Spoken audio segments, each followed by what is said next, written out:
Mr. Mizrahi, that's an interesting accent you have. And I'd say, my accent is French. And they said, French? I took French in high school. What part of France are you from? And I'd say, I'm not French, I am Italian. And they say, Italian? Oh, I should have guessed Mizrahi was an Italian name. So, did you live in France or in Italy? And I said, neither. I was born and raised in Egypt. And they said, Egypt? I've always wanted to go there and see the pyramids. And frankly, just between the two of us, I've always had a soft spot in my heart for the Arab side, and not the other side, if you know what I mean. And I'd say, I'm not an Arab. My name, Mizrahi, is Hebrew. I am Jewish. I said, Jewish? Oh, but how come you? And so on and so forth. Occasionally, I try to make it short and say, I was born and raised in Egypt, in an Italian, Jewish, French-speaking family, and now I'm an American.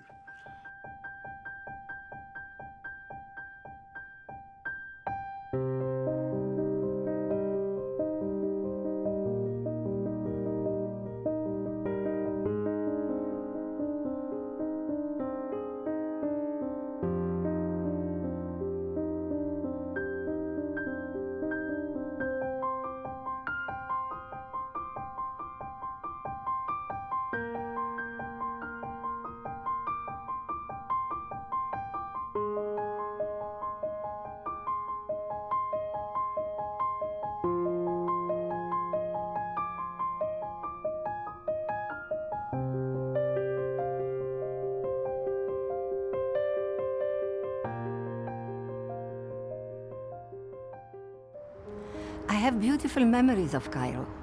Until 1948, it was a golden age of my life.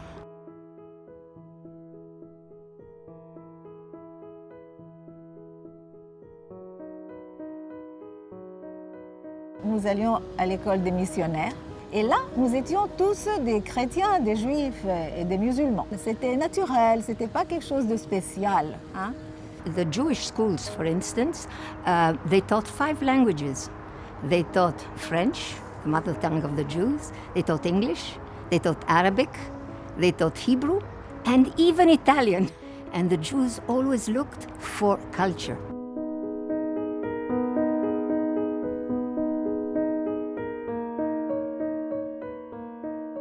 Il y avait un mélange cosmopolite. L'Égypte, aux années 1850, était devenue une plaque tournante commerciale où il y avait un afflux de juifs et de non-juifs de tous les pays. It was very common to have this mixed life.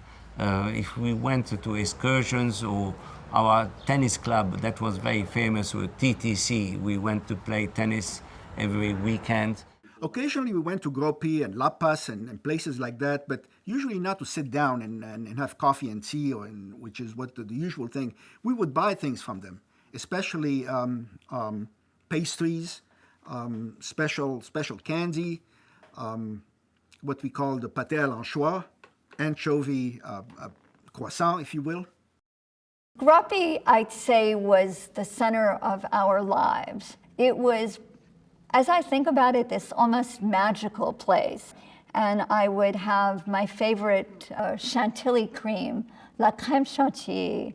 La grande serata, si vuole, sabato sera, la grande uscita, era andare al cinema all'aria aperta, che alle 6 lì faceva buio, alle 7 primo spettacolo, si vedeva il film. I had a lot of Egyptian friends. I got along with them very well. We used to go out. We used to go out to a movie. We used to go out to dinner. Cinema, for me anyway, was escapism. It was adventure. It was, westerns, Errol Flynn, Crimson Pirate, all these sort of adventure films that they used to do in the late 40s, early 50s. It was a window on the world of Hollywood, let's put it that way. I identify more with the Egyptian movie, to tell you the truth, than I did identify with American movies, which didn't represent what I was seeing, where I was living, Tutti i film, non dimenticare, tutti erano in lingua originale, con sottotitoli. E per questo anche che conosciamo bene inglese e francese, perché sentivi l'inglese e leggevi in francese. We spoke English at school. We heard all languages, so It was a sort of a mixture of all of those languages. And we never, at the end, decided which culture we belong to. We were in sort of a kids of the world, the children of the world. We were begging for a nationality. We were never accepted as Egyptian. On the other hand, we were not either Israelis or European. We were a mixture of everything. Le frère de mon grand-père, dans les années 20, lui a dit « L'Égypte, c'est notre pays, nous y vivons, il faut devenir égyptien. Donc va renoncer à ton passeport français et on va demander le passeport égyptien. » Et c'est ce qu'il a fait. Et à ce moment-là, le Parlement égyptien a passé une loi comme quoi tout juif, même né en Égypte, ne pourrait pas acquérir la nationalité égyptienne. Donc on n'était plus français et on n'était pas encore égyptien et on s'est retrouvé apatride. My father had a small store in downtown Cairo selling clothing. He employed 2 people. It was a very small, narrow store, really across the street from the synagogue. I remember when I was growing up, the entrance to the store was very narrow. A guy stood in front of the store, looked up and says, Mizrahi, Yehudi, and then he walked away. So he wanted to make sure that we heard that we knew that he knew, and all that. I mean, that was the kind of slight that we kept hearing more and more often as I was growing up. It was getting worse every year as I was growing up. On the 15th of May, 1948, when the State of Israel was declared, we remembered what the Minister of Foreign Affairs in Egypt said at the United Nations. He said, if you create the State of Israel, the Jews of Egypt and of all the other Arab countries will suffer. Il clima politico stava cambiando slowly but surely e si sentiva che tirava un'aria poco buona e che, in parole povere, tutti quelli che non si chiamavano Mustafa o Mohammed Ali non avevano nessun futuro. Tout à coup, je me suis dit que être juive, c'est un crime. Du jour au lendemain, mon monde entier a basculé. J'ai commencé à avoir peur. J'ai cru qu'un jour, ils vont aussi venir me prendre parce que je suis juive. We knew that probably our telephone lines were tapped.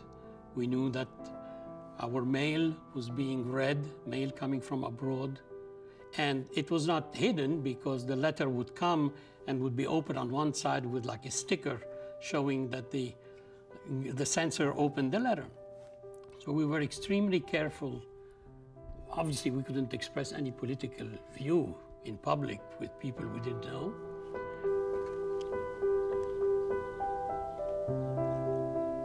Io sono stato arrestato in quanto fondatore della sezione egiziana della Quarta Internazionale. Ero nella prigione di Hadra, in una cella che era forse 5-6 metri sottoterra, i cui unici compagni erano gli scarafaggi e i topi. È stato un momento estremamente duro della mia vita, potrei dire anzi il momento più duro di tutta la mia vita. 3 a.m. in the morning, there is a knock on the door. There is a guy very well dressed with a group of 6 or 7 Egyptian with Galabia. And this guy enters the living room and he sits on the sofa and he starts giving orders to the people with the Galabia. He said, take this, take that, take this and that.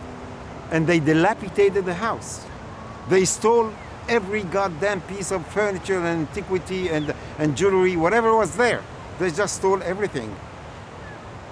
If you wake me up any day in my life and you ask me what happened that night, I remember it as if it was yesterday and it was 50 years ago. That was our last night. It has had such an influence in my decisions of never, ever to become at the mercy of anybody. It was so traumatic that I came home and I was all shaking, and I said, we have to go, we have to go. And my father said, we have to go because they took my permit, and now I can't work anymore. And my poor grandmother, she said, wait, we can't leave like that. We can't leave our whole life. I want to be buried near my parents in the cemetery in Cairo. And when she saw that my father was adamant, how do you want us to live without being able to work? She threw herself from the stairs. She took all the beautiful crockery we had on a rolling table and rolled herself down from the stairs with everything beautiful which she loved. And I came to her, and she had blood, and she said, go to Jerusalem for me. Partir was a word which means to leave in French, was a word that I grew up with. I could always, such and such a family is going to partir. Oh, partir. Partir was a word that meant excitement, adventure to the young people. To middle-aged people with small children, they said, well, yes, it's a good idea because this country is going down the drain, but are we going to be able to adapt to a new country, a new language, start over from scratch?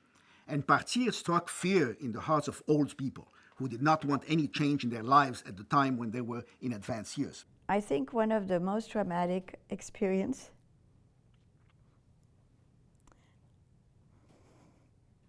was when we went to the port, and we took a boat, of course. We only had personal effects, and we had our Egyptian passport, and we had to give it away. We had to give it up, give it away, and we were given what they call a laissez-passer, which was stamped that we had to leave without coming back. And so being on the ship and seeing Alexandria it was my first time outside of Egypt ever. It still was the unknown. Siamo partiti il 22 dicembre su questa nave, mai presa una nave in vita nostra, e siamo arrivati a Genova il 26 di dicembre, freddo boia, con 42 valigie. I remember the morning before we left, I actually went and I passed my hand over every single one of my books as a way of saying goodbye to them.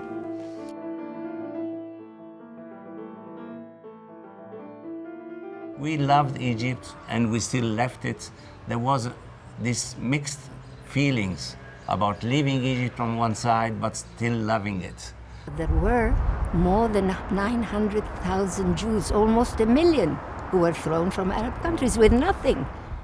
Uno non può dimenticare, è impossibile dimenticare e non bisogna dimenticare perché, grazie a Dio, siamo usciti vivi.